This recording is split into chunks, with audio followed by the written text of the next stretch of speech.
მეორე ხშირად ხდება ესე, რომ კონკრეტული დაავადება კონკრეტული ცოდვის შედეგია. თუმცა ამის გამოკვლევა, ამისი ძიება ყოველთვის არ არის ეფექტური, მაგრამ ჩვენ აქედან ერთი რამ უნდა დავიმახსოვროთ. ჯერ ერთი უნდა ვიცოდეთ, რომ ადამიანის ავადმყოფობა აუცილებლად ცოდვის შედეგია და მეორე უნდა ვიცოდეთ ის, რომ თუ ეს არ არის რაღაცა მსუბუქი, ხელის გაჭრაც კი, აი ხელს რომ გაიკაწრავს ადამიანი, ესეც ცოდვის შედეგია. ოღონდ აქ არ შეიძლება ამისი ეხლა კონკრეტულად რაღაც მოქმედებასთან დაკავშირება და მით უმეტეს იმის თქმა, რომ აი მე ღმერთმა დამსაჯა იმითი რომ ეს არა, ესე არა. უბრალოდ თუ ადამიანს მძიმე სნეულება აქვს და ჩარევა ჭირდება ექიმის, მით უმეტეს ქირურგიული, აუცილებლად ადამიანმა უნდა თქვას აღსარება. და მოინანიოს თავის სოდები.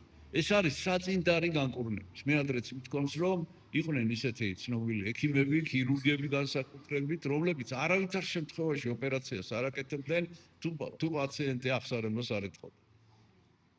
იმიტომ რომ ექიმმა აუცილებლად უნდა გამოკითხოს სნეულს, მისი ცხოვრება, მისი ეს ახლა რა თქმა უნდა, სერიოზულ ცოდებზე ლაპარაკი, სერიოზულ შემთხვევებზე, სერიოზულ ავადმყოფობაზე და უნდა იცოდეს მიზეზი რა არის.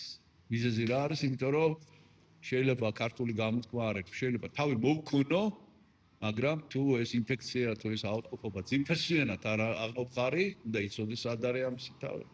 მაშინ სრული განკურნება ვერ იქნება. აი ეს არის დღევანდელი სახარების შინაარსი და კიდევ ერთხელ მინდა გაგიმეოროთ, რომ ავადმყოფობა აუცილებლად ყოველთვის არის ცოდვის შედეგი.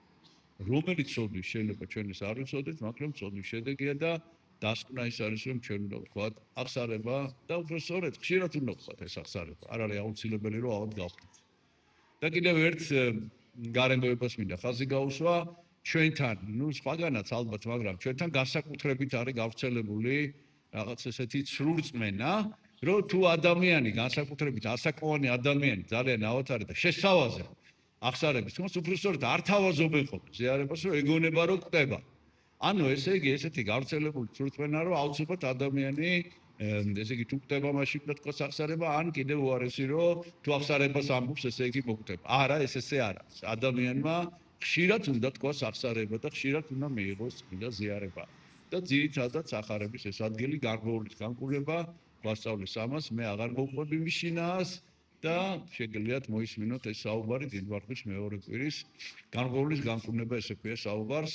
ღმერთმა დაგლოცოთ, ჩვენთან არს ღმერთი.